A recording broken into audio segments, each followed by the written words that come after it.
ini kan suatu tindakan yang diberikan atau kita lakukan pada bayi baru lahir yang memang kondisinya udah nyalain? Udah. Colok ini. Kayak on-off-nya mana?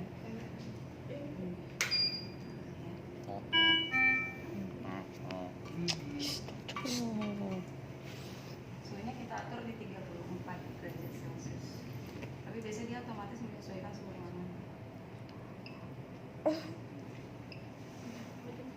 Nah, ini kita harus hangatkan sebelum bayi lahir, 15 menit sebelum bayi lahir. Jadi kalau kemarin sayangnya kalian kan nggak praktek di ruang bayi ya. Jadi kalau praktek di ruang bayi itu kita ada istilah nangkep bayi. Jadi kalau ada bayi baru lahir tuh, deh nangkep bayi yuk gitu. Jadi itu adalah istilah kalau ada bayi baru lahir. Jadi kita udah siapin nih di ruangan ya, infant warmnya udah hangat, dan di ruang persalinan pun itu sudah ada, atau di ruang SC pun itu sudah ada yang dihangatkan. Jadi ini kita siapkan. Terus kalau ngambil bayi itu nggak bisa sendiri. Jadi minimal 2 orang, karena kalau misalnya bayinya membutuhkan resusitasi, kita kan butuh yang kompresi, kita juga butuh yang PTP ventilasi. Jadi bahkan 3 orang ya, yang satu untuk dragnya, untuk sirkulasinya. Jadi itu ini disiapkan dulu. Kain bedongnya, warna kain bedongnya mana? Kain bedong mana? 2 ya.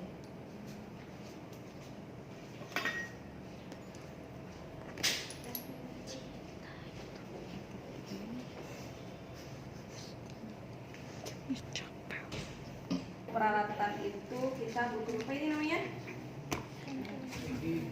BVM. Ya, humidifier-nya, apa, survival Di sini. Mantap.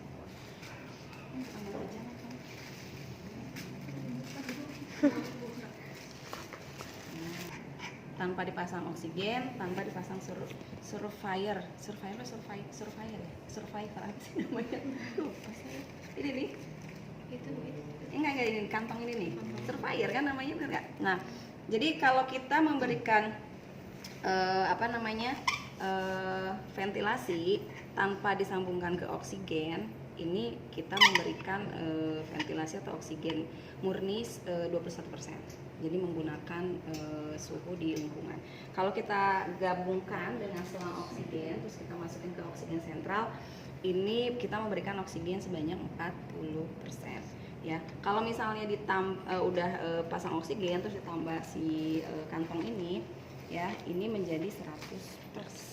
Ya, kapan sih Bu kita digunakan?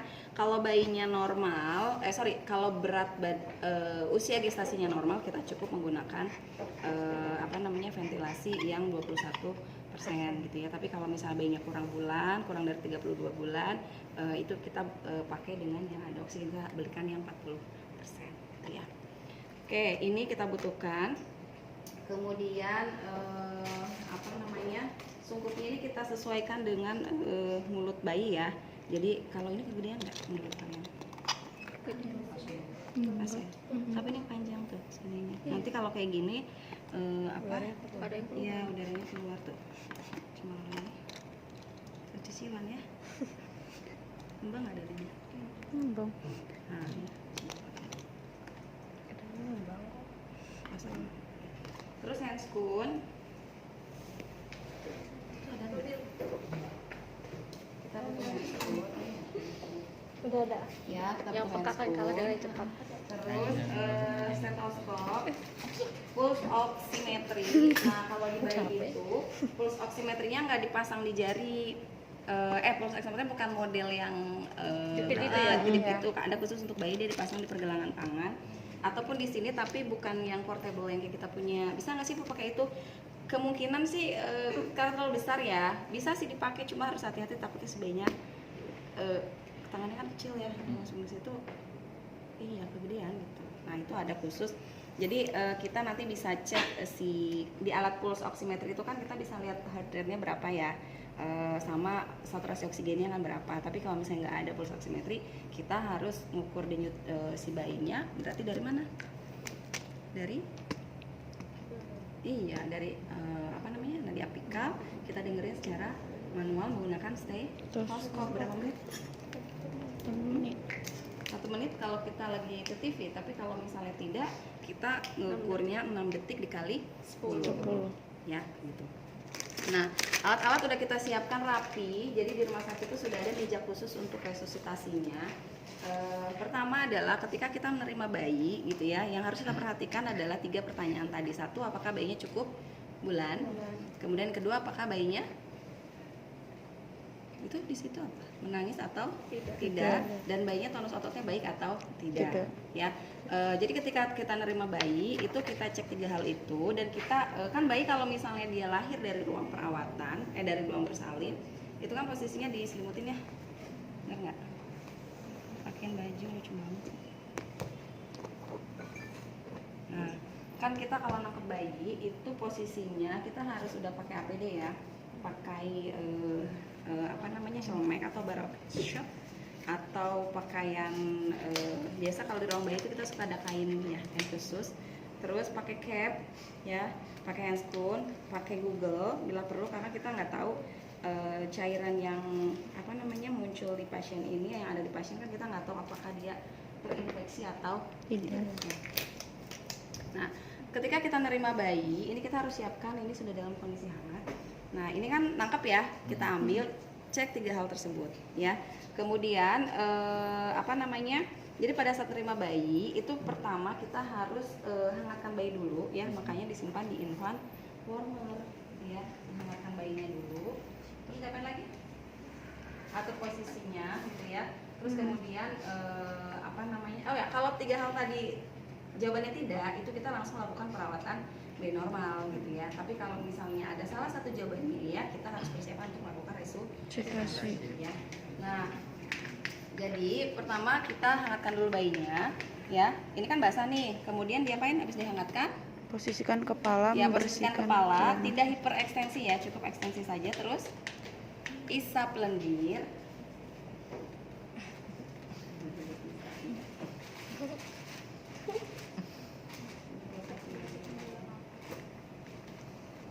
Ini ada Deli ya. Ini alat untuk menghisap lendir. Isap lendir mulai dari mulut dulu ya. Isap lendir.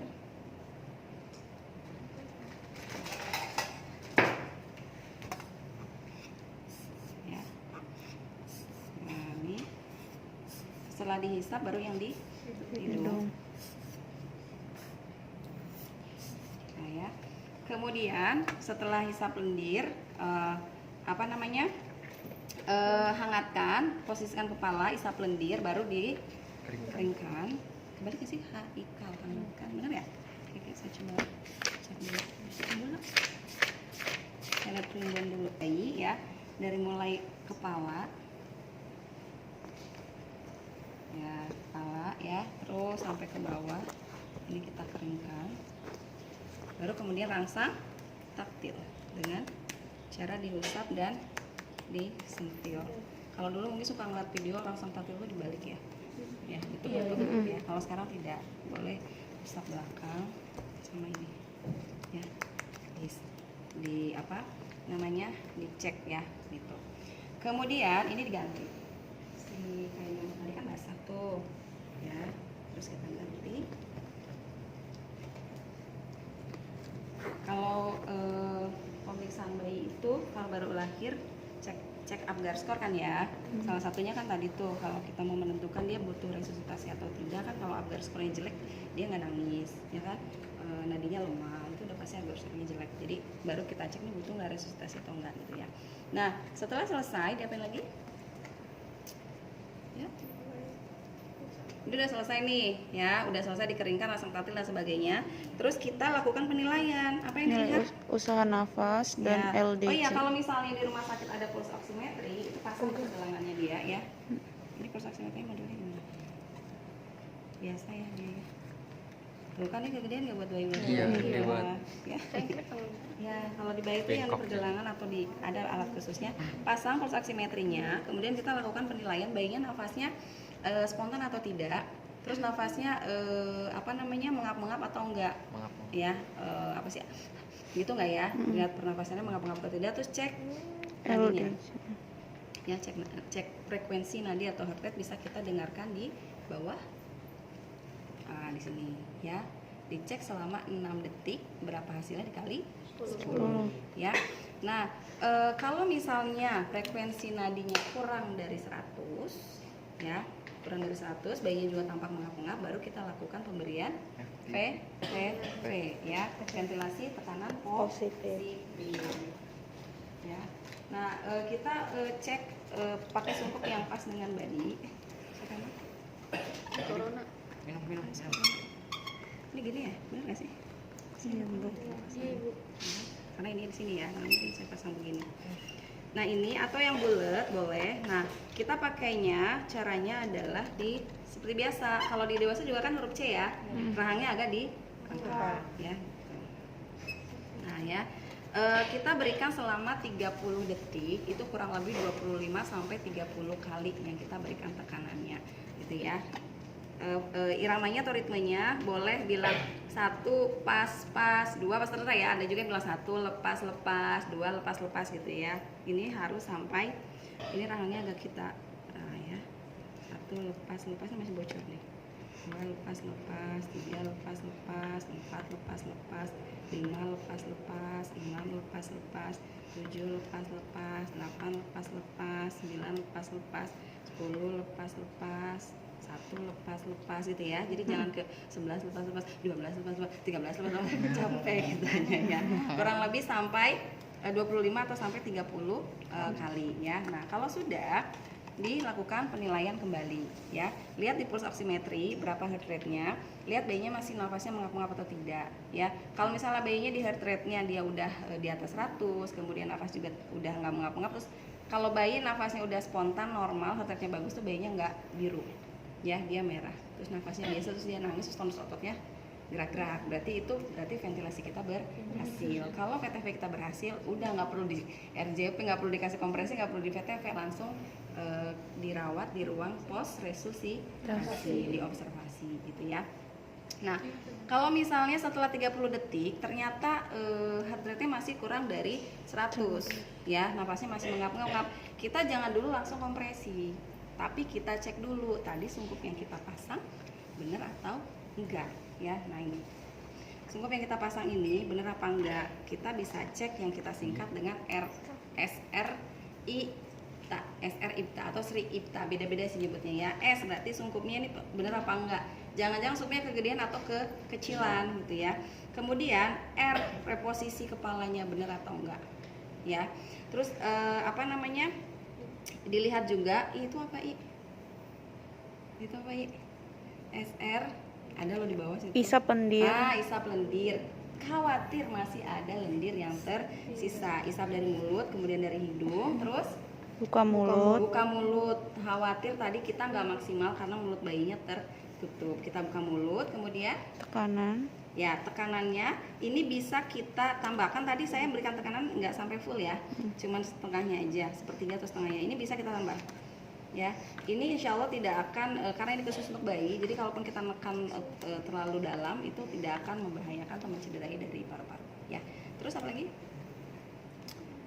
Alternatif jalan nafas. ya? Alternatif jalan nafas, perlu atau tidak kita untuk memasang apa namanya ETT, endotracheal tube, perlu atau tidak, disiapkan ya, disiapkan. Setelah dikoreksi ya, setelah tadi dikoreksi SR IPTA ya, kita berikan tekanan lagi ya sama seperti tadi, lalu kita cek kembali si frekuensi, bisa dari oximetry atau kita cek lagi ya. Kalau dia masih kurang dari 100 ya, si nadinya ya, kurang dari 100 atau kurang dari 60? Kurang dari 100 ya, nafasnya masih mengap-ngap, kita pertimbangkan untuk memberikan kompresi ya. Saya juga sambil lihat catatan ya daripada saya salah. Nah, kalau misalnya dia penilaian lagi frekuensi jantung masih kurang dari 100, kita berikan lagi VTV. Tapi kalau misalnya dia udah kurang dari 60, makin turun, baru kita melakukan kompresi. Nah, gimana cara melakukan kompresi pada bayi baru lahir? Satu VTV dong. Siapa? Nah, oke ya. Oke. Balik. Ya, posisinya rahangnya kegedean di sini enggak ya?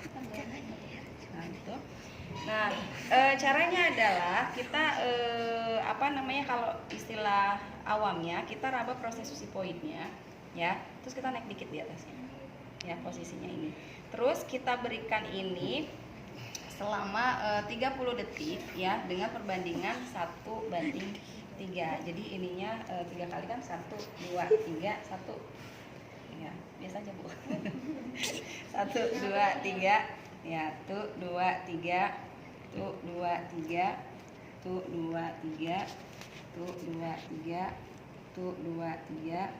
Tuh 2, 3. Ini kita berikan sebanyak 40 sampai 60 kali. Pokoknya dalam 30 detik aja ya. Perbandingannya 1:3 atau 3:1. Nah, setelah selesai baru kita penilaian kembali, ya. Kita penilaian kembali. Nadi tetap ya, sama nafas masih mengembang atau tidak. Kalau misalnya dia kurang dari 60, nah kemungkinan kita harus memberikan pengobat. Nah, kita kasih obat yaitu epinefrin. Epinefrinnya berapa Bu dikasihnya? Ini 1 ampul. Kita apa namanya? Kita cairkan, ya, larutkan dengan 10 cc normal salin. Jadinya 10 dengan 10 cc kan berarti ini jadi 11 ya. Nah, diberikannya 0,1 sampai 0,3 per kilogram berat badan. Ya, di mana Bu ngasihnya? Ngasihnya kita bisa pasang arteri apa namanya? Kateter umbilikal. Ya, dikasihnya di sini 0,1 sampai 0,3 per kilogram berat badan. Setelah diberikan, ya, nah ada beberapa tadi ya, kalau misalnya dia sudah terpasang ETT gitu ya, ini tetap dilakukan ventilasi. Ya, tetap ini dipijit sama kalian. Ya, terus kalau misalnya belum terpasang vena kateter umbilikal, kita bisa memberikannya melalui ETT tadi, gitu ya, obatnya. Gitu. Nah, terus setelah apa namanya, tetap diventilasi ya. Terus dievaluasi lagi setelah 30 detik. Kalau misalnya frekuensi nadinya masih kurang dari 60, kita tunggu 3 sampai 5 menit. Kalau masih kurang dari 60, kita berikan epinefrin kedua. Ya, epinefrin kedua. Nah, ini kan nanti pegel ya, kan pegel nih, berarti untuk menjaga ventilasinya tetap apa namanya, sesuai dengan kebutuhan si bayi gitu, kita bisa sambungkan si ETT tadi dengan ventilator. Atau tadi sebelumnya di awal kita pasang si fan. Nah, ini bisa dipasang di bayi. Kalian waktu di dewasa pernah pasang laryngoscop nggak? Ini dilihatin nggak cara pasang laryngoscop?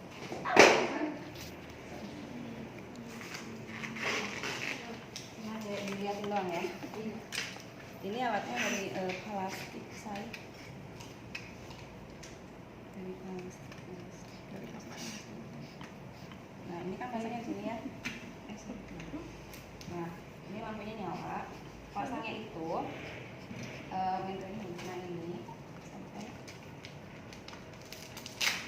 ini harus sesuai dengan apa namanya, mulut bayi. Ini masuk nggak? Enggak ya.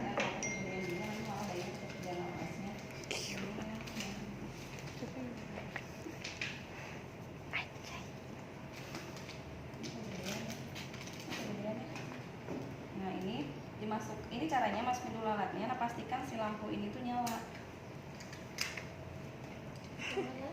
Kalau nggak nyala, kita nanti nggak bisa ngeliat larinya. Jadi sebagai penunjuk juga ya? Iya. Ya, ini kan nyala. Jadi ini dimasukkan. Sorry ya, ini kurang begitu dimasukin. Nah, di sini itu nanti ada kelihatan kayak huruf V tapi kebalik. Hah? Enggak, bukan. Ada tanda di laris itu ada bentuk V kebalik. Itu tandanya kalau kita, jadi si alat ini kita masukin ke mulut si bayi, terus diangkat dikit. Nah, itu biar kelihatan si sensor ini tuh nanti nunjukin bahwa oh bener nggak sih masuk ke situ. Kalau sudah ini tuh dimasukin ya. Susah ya kalau susah. Ini kan takut melewat, makanya butuh membrane, butuh apa namanya, kawat gitu ya untuk dimasukin. Nanti kalau misalnya sudah masuk, nah si ini ditarik, ini yang nempel di mulut bayi. Nah, ini kita fiksasi. Kalau sudah difiksasi, nah si apa namanya, si ini kita hubungkan, ini dilepas. Lepasin dong. Ini kali ya. Nah, ini yang dihubungkan ke sini. Ya, ini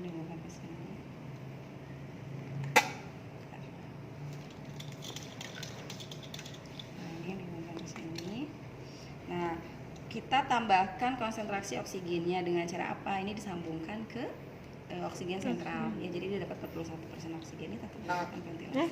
Ya, emang bunyi.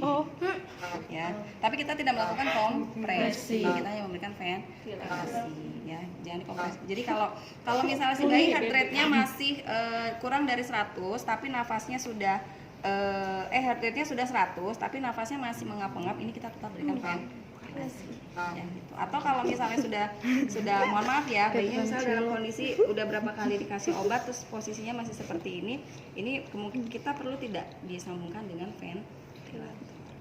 Ini dilakukannya tidak di bed ini tapi di dalam inkubator. Ya, makanya kalau ada bayi yang untuk resusitasi itu suka ada 3 orang di sini. Ya, satu dia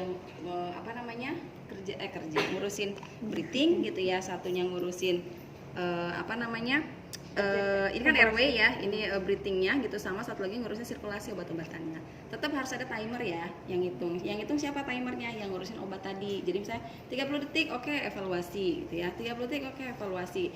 Epinephrine 1 masuk gitu ya, tunggu 3-5 menit, masih kurang dari 60, epinephrine 2 masuk, tetap harus ada timernya gitu ya. Dan itu semua dilakukan dengan cepat ya. Oke, sekarang kita review dulu tadi yang pertama. Ketika kita menerima bayi baru lahir, apa yang harus kita pertanyaan apa yang harus kita cek? Apa yang harus kita cek? Ada 3 hal. 1, apakah bayinya itu bulannya cukup. Bulannya cukup. Iya. Apakah bayi cukup bulan? Bulannya cukup. Cukup bulan.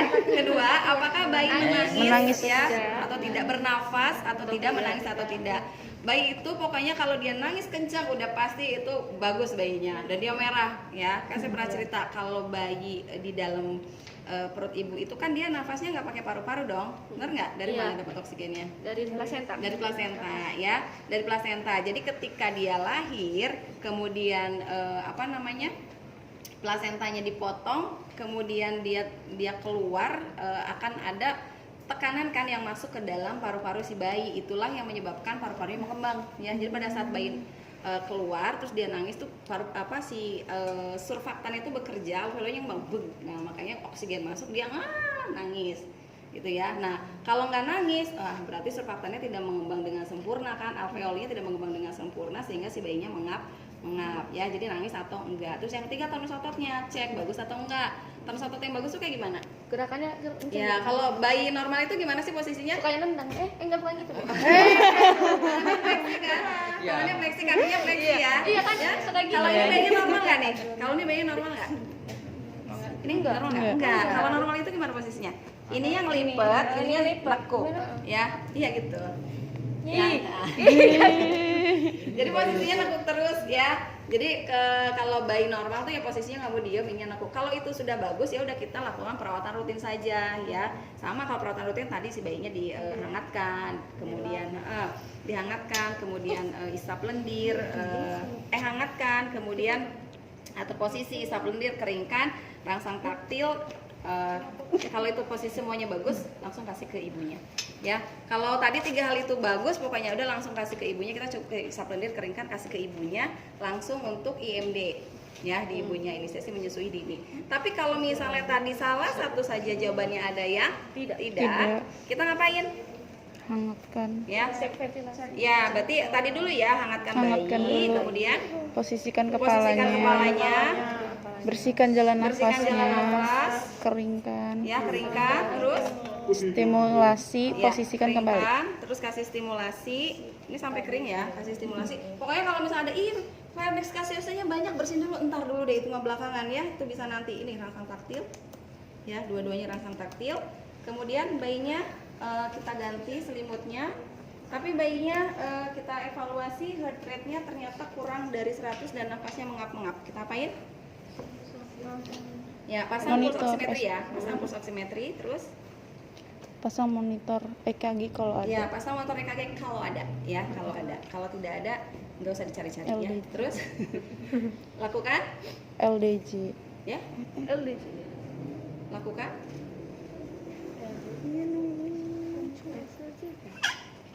di algoritma apa? Di algoritma tahu deh sih. Iya kan? Lakukan LDJ. berikan ventilasi tekanan positif ya. Mana LDJ say? LDJ. Oh, iya. Oh, denyut jantung, penilaian denyut jantung. Ya, berikan ventilasi tekanan positif ini sebanyak selama 30 detik kurang lebih itu 20 sampai 30 kali per menit gitu ya. Kalau misalnya nggak ada timernya kita hitung aja, pokoknya jangan kurang dari 30. 25 boleh nggak Bu? Boleh gitu ya. Ada sumber yang bilang boleh. Ya, 1, 2, 3. Salah. 1 Gimana? lepas, 1 lepas. 2 Lepas, lepas. 3 lepas, 4 lepas, 30 lepas. Salah. 10 lepas, 10 ketiga. Udah, apalagi yang kita evaluasi? Cek. Ya bayi nggak usah digeser-geser ya. Cek apa? jadi ada yang memang khusus buat memberikan ventilasi, ada yang nanti mau memberikan kompresi, ada yang siap-siap untuk obat gitu ya. Oke, jadi balik tuh kan kalian mau ngingetin. Ya, ini kalau misalnya posisi ini tuh kan posisinya gini, ini dahi agak ditekan, terus si rahang tuh agak diangkat gitu ya. Sama kita ini agak narik ke belakang. Oke, cek frekuensi nadi ya, bisa lihat dari saturasi yang kita pasang. Kalau enggak kita ukur manual 6 detik dikali 10. Kalau dia sudah lebih dari 100 ya, terus napas sudah nggak mengap-mengap, ya udah dia kita pindahkan ke ruang pasca resusitasi. Tapi kalau misalnya masih kurang dari 100, napas masih mengap-mengap, wah jangan-jangan ventilasi kita salah. SR IPTA dulu ya sebelum dilakukan kompresi. SR IPTA kasih lagi 30 detik, kemudian frekuensi nadi dicek, napas lagi dicek mengap-mengap atau tidak. Kalau masih mengap-mengap baru kemungkinan kita harus kita berikan kompresi. Perbandingannya 3:1 selama 30 detik. Setelah itu evaluasi lagi. Kalau dia masih justru makin turun misalnya ya, kurang dari 60, kita baru berikan epinefrin. Dosisnya 0,1 sampai 0,3 per 3 per kilogram berat badan. Dioplos dulu jadi pakai normal salin ya, jadi 10 cc. Sorry, bukan jadi 11, jadi 10 cc. Kita berikan sesuai berat badan. Kemudian setelah itu tadi di SR IPTA itu kita udah siapkan pemasangan ETT ya, untuk nanti menentukan perlu atau tidak dia dipasang ETT. Kalau setelah diberikan epinefrin ternyata nafasnya masih mengap-ngap, heart rate-nya masih kurang dari 60, kita berikan 3-5 menit kemudian epinefrin dosis kedua. Nah, setelah itu kalau udah terpasang ETT perlu nggak kita pertimbangkan untuk pasang ventilator ya, sama setelah CPAP dulu sih, habis CPAP baru ventilator ya. CPAP kita nggak punya, jadi saya nggak bisa demonstrasi pasang CPAP ya. Itu CPAP, CP, AAP kalau di rumah